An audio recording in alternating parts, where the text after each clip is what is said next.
Halo, eee, aku Salam. Aku membuat video ini untuk memenuhi tugas, matkul pengantar psikologi dari Bu Nisa. Aku dengan NIM 24103083 hari ini akan, mencoba untuk, eee, mungkin sharing cerita ya tentang pengalamanku yang berhubungan dengan psikoanalisis dari Freud. Jadi kisahku itu tuh berangkat dari kayak, kepikiran ya, atau kayak bisa dibilang juga muncul dari sebuah pertanyaan, kayak apa ya yang membuat aku jadi kayak sekarang. Kayak juga mungkin sebagian dari kalian juga pernah bertanya-tanya soal itu. Contoh saat kita merespon suatu kejadian, respon kan sudah pasti tidak muncul secara tiba-tiba tanpa alasan. Nah, itu juga yang pernah aku tanyakan kepada beberapa teman-teman ya, kayak kenapa sih kita bisa merespon seperti itu, padahal kita bisa untuk merespon dengan hal yang lain. Kadang juga pas melihat salah satu orang yang punya suatu prestasi, selalu muncul pertanyaan kayak apa ya yang punya buat apa ya, kadang tuh muncul kayak soal gitu di kepala ketika melihat orang yang punya prestasi sangat tinggi. Itu kayak muncul pertanyaan kayak apa ya yang membuat dia bisa sejauh itu, apa ya yang bisa membuat dia bisa sampai di titik itu. Itu kan nggak mungkin muncul spontan di masa dia berkembang saat itu kan pasti ada cikal bakalnya. Apakah dia hidup di lingkup yang seperti apa, itu kan pasti berpengaruh di saat dia mulai hidup mandiri, mulai membangun karirnya. Sampai di satu momen aku menemukan satu ilmuwan namanya Freud. Dia seorang dokter saraf dan juga pencetus cara pandang psikoanalisis dalam psikologi. Nah, Freud ini sangat dia punya statement ya, dia sangat juga meyakini bahwa pondasi kepribadian itu diletakkan di awal kehidupan. Nah, jadi ketika aku tahu atau dengar kata itu pertama kali dari Freud itu kayak mikir, oh ternyata kayak apa yang kita dapat sekarang, apa yang kita bisa lakukan sekarang, apa yang kita bisa respon sekarang itu tuh bukan terjadi gitu aja. Itu lebih apa ya, kayak efek akumulatif dari kita kecil dulu sampai sekarang itu menimbulkan apa yang kita lakukan sekarang. Nah, itu menurut aku.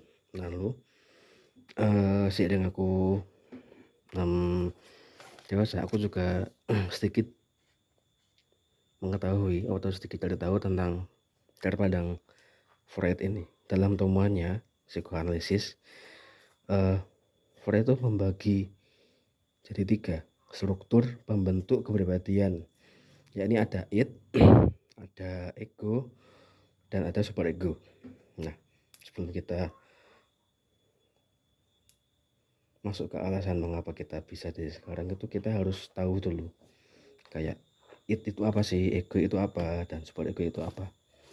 Nah, id itu adalah naluri bawaan kita dari lahir yang fokusnya tuh hanya pada kepuasan instan. Kayak mungkin dulu pas kita kecil kita punya rasa hanya ingin main terus, itu juga masuk pada id. Nah, contoh sekarang kita cuma pengen kuliah tanpa tugas, itu kan juga masuk ke dalam id, yakni kayak naluri bawaan yang lahir yang fokusnya hanya pada kepuasan instan. Lalu ada ego. Ego ini adalah mediator yang akan menyeimbangkan it dengan dunia nyata kita. Jadi kayak ego ini tuh kayak suatu yang bisa ngasih kita rasa seimbang ketika kita mulai muncul it tadi, ketika kita punya rasa ingin memenuhi hal yang kita inginkan sekali, padahal cuma hanya sebuah kepuasan yang instan, itu ego ini sebagai penyeimbang. Lalu yang ketiga ada super ego, itu kayak hati nurani. Nah itu tuh yang mewakili di mana kita hidup. Ini juga mewakili secara masyarakat di mana kita tinggal, dan juga mewakili bagaimana cara orang tua mendidik kita. Itu tempatnya di super ego. Dan super ego ini selalu berupaya mencapai perilaku yang ideal, yakni perilaku yang sempurna di mata kita sendiri.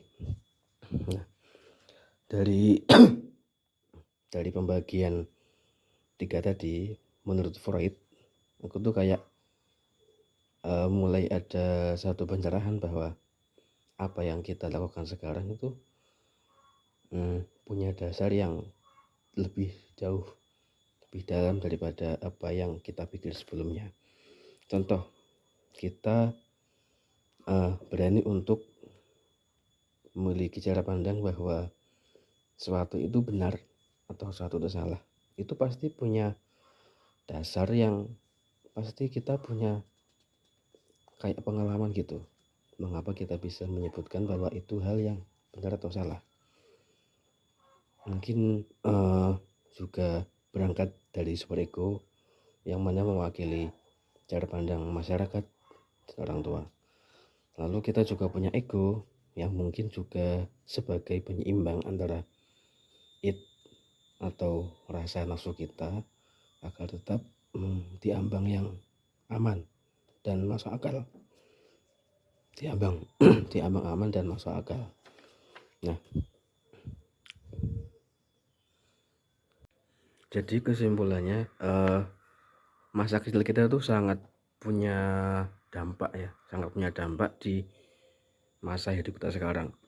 Karena di masa kecil itu momen dimana kita membentuk bekal kita dan membawa bekal kita, atau juga momen dimana kita mencari bekal, atau momen dimana orang tua memberikan kita bekal agar kita mempunyai cara pandang di masa depan. Ya mungkin itu sesuatu yang tidak mereka sadari, karena mungkin mereka belum sadar tentang itu. Cuman ketika kita sudah tahu, memang itu kayak apa yang kita lakukan sekarang memang itu buah dari apa yang orang tua kita tanamkan sejak kecil, dan juga buah dari mana kita tinggal juga tuh berpengaruh pada cara kita pandang dengan cara pandang kita sekarang gitu.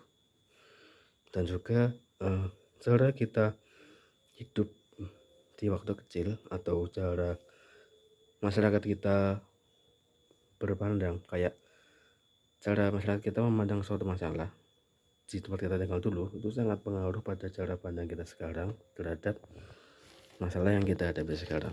Itu sangat punya dampak gitu.